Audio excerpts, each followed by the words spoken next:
সমস্ত নবীদের সুন্নত চারটা। তিরমিজি শরীফের 1080 নম্বর হাদিস, ক্বালা রাসূলুল্লাহ সাল্লাল্লাহু আলাইহি ওয়াসাল্লাম, আল্লাহ নবী বলেন, আরবাউন মিন সুনানিল মুরসালিন, সমস্ত নবীদের সুন্নত চারটা।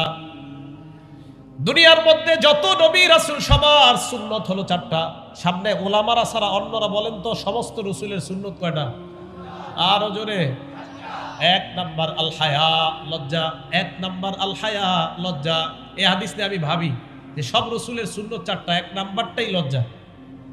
1 নাম্বার লজ্জা। 2 নাম্বার আরো তাআত্তুর, আতর, সুগন্ধি মাখা। 3 নাম্বার আরো সিওয়াক, মেসওয়াক করা। 4 নাম্বার আরো নিকাহ, বিয়ে করা। কয়টা সুন্নত?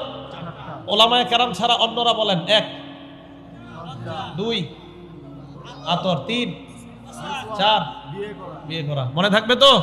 আলেমদের তো মনে থাকবে, ওনারা পড়ছে। এই জন্য আপনারা যারা সাধারণ, আপনারা বেশি বলবেন ওনাদের চেয়ে। তাহলে সমস্ত নবীদের সুন্নত চারটা। 1 নাম্বার লজ্জা, 2 নাম্বার সুগন্ধি মাখা, 3 নাম্বার মেসওয়াক করা। মেসওয়াক করেন তো সবাই? হ্যাঁ, ইনশাল্লাহ আওয়াজ কম হয়েছে, যাই হোক। তো আচ্ছা, প্রত্যেক নামাজে মেসওয়াক করা উচিত। 4 নাম্বার ওয়ান নিকাহ, বিয়ে করা। তো 1 নাম্বার লজ্জা।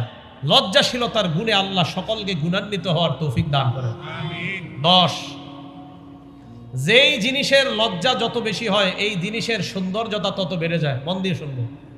তিরমিজি শরীফের 1974 নাম্বার হাদিস। বাংলাদেশ স্বাধীন হয়েছে কয় সালে? 1971। তিরমিজি শরীফের হাদিস নাম্বারটা 1974।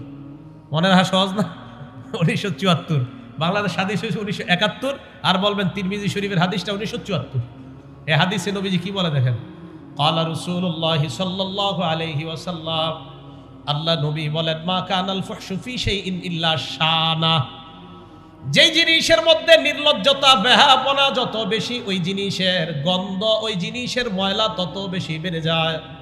তাহলে মেয়েদের পোশাক যত ছোট হয় তার শরীরে ময়লা তত বাড়ে। পোশাক যত কমবে ময়লা বাড়বে। ওয়া মা কানাল হায়াউ ফি শাইইন ইল্লা জানা, যেই জিনিসের মধ্যে লজ্জা বেশি ওই জিনিসের সৌন্দর্যতা বেড়ে যায়। আমাকে আপনারা বলেন, দোকানের মধ্যে যখন আপনারা স্যাম্পল দেখেন, স্যাম্পল দেখার পর এরপরে কেন বলেন গোডাউনের তো একটা দেন, কেন ওটা নেন না? হ্যাঁ, স্যাম্পলটা দেখেই তো পছন্দ করছে, ওইটা নেন। না, গোডাউনের তো একটা দেন, তার মানে দামি যেটা এটা গোপন।